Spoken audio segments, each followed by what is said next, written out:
I don't rate AJ, never have. He's a blown-up bodybuilder who can't box, we all know that.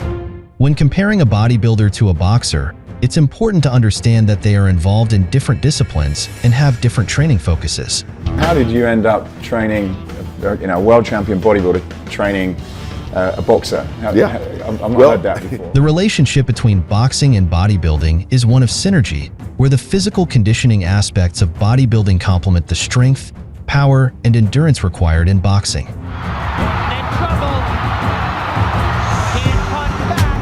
Some fighters have a physique similar to that of a bodybuilder. Fighters often engage in strength and conditioning training to build muscle and improve their overall physical fitness, which can result in a muscular appearance similar to bodybuilders. Evander Holyfield is a high-tech desalinization plant. Nobody prepares for a fight the way Evander Holyfield does. After unifying the WBA, WBC, and IBF titles to become the undisputed cruiserweight champion, Holyfield moved up to heavyweight to sought out a title fight with Tyson. The main objective that I look for is for explosion power and overall power. For his preparations, Holyfield enlisted fitness specialists to put on the muscle mass and strength required for the heavier division. It can be matched by no other fighter. The program included a weight training program that had Holyfield lifting 5 days a week, Monday through Friday, designed to increase strength and muscle hypertrophy. That time by holding Holyfield. Right hand stuns Douglas! Few notable boxers throughout history also displayed physiques that resemble those of bodybuilders, like Anthony Joshua, Ken Norton, Frank Bruno, Shannon Briggs. There's a lot of people felt that I couldn't do it because I was a small man. We take a look at a few examples of boxers with a muscular build who have experienced notable losses in their careers.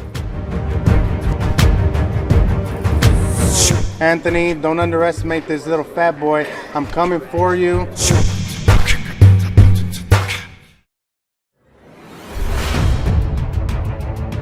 George Foreman won the heavyweight championship by knocking Joe Frazier down 6 times over 2 rounds in a dominating performance in January 1973.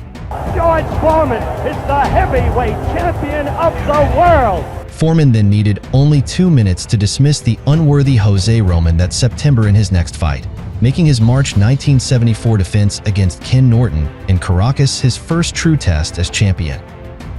Well, people are already beginning to compare you to Joe Louis. Some kind of comparison to Joe Louis. I think that if I ever do look good on a particular night, it will be because I had some resemblance to the style and grace of Joe Louis.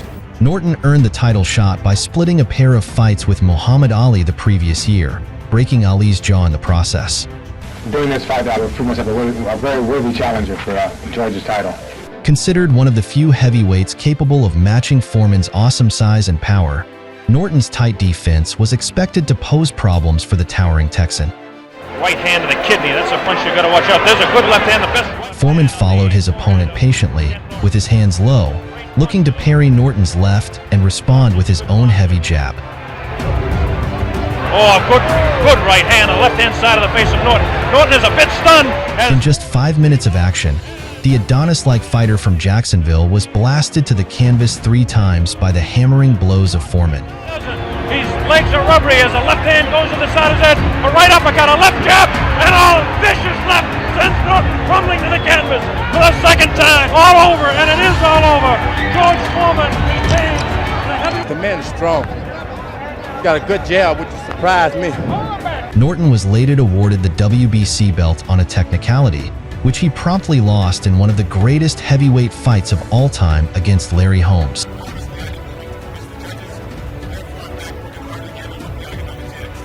Despite never winning the championship inside the ring, Norton remains one of the most beloved and respected heavyweights in boxing history.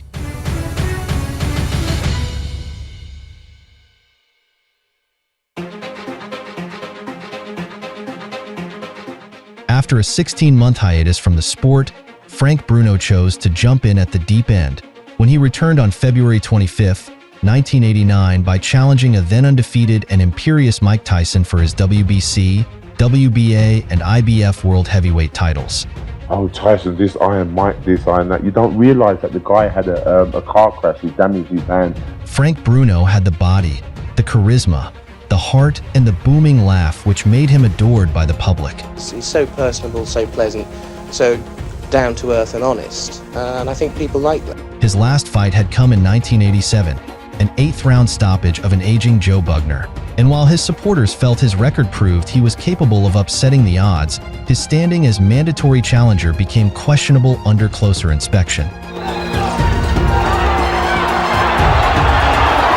Mike Tyson was the antithesis of Bruno. My mission is to go and destroy and not to let anything get involved. The Londoner was a warm, beloved public figure. Tyson was viewed as dangerous and divisive. It's over. That's all. And we have a new era in boxing. Tyson had beaten 7 former or current world champions, including the likes of Larry Holmes, Tony Tucker, and Michael Spinks, whose undefeated record Tyson shattered in 1 round. When I came in the ring and I looked at him, I could see in his face and I saw the fear and I knew it was going to be a first-round knockout. The much-hyped American, the youngest heavyweight champion in history, against a loved but unfancied Briton bidding to be the first man to bring the world heavyweight title back to his homeland in a century. Mike Tyson does know how to fight. Frank Bruno hopes he knows how. The fight got off to a fast start with the 2 men exchanging punches in the middle of the ring as soon as the round started. Already tagged with the right hand, and there goes Bruno for the first time in the fight. With about 50 seconds left in the round 1, Bruno hit Tyson with a left hook, right-hand combination that staggered the champion for the first time in his professional career. He's in the book. Tyson gets nailed with a left hook. Tyson looks wobbly. Tyson would continue to dominate the fight into round 5 and, with a minute left in the round, would continuously attack Bruno with powerful combinations. Tyson knows he's got him in big trouble. If he doesn't answer it, Richard Steele has moved in and has stopped the fight. And I'm just convinced, these fellas, how dare them challenge me with their somewhat primitive skills. They're just as good as dead.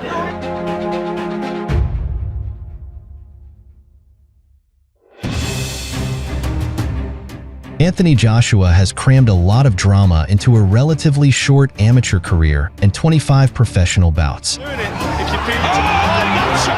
AJ has won an Olympic gold medal, captured a pro world title at only 26, survived a spurt effort against an all-time great.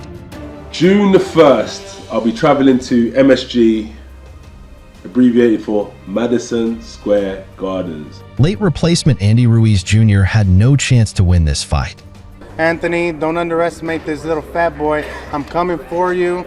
The chubby American, as much as a 30-to-1 underdog, had some ability and quick hands, but he was in the ring with the best heavyweight in the business.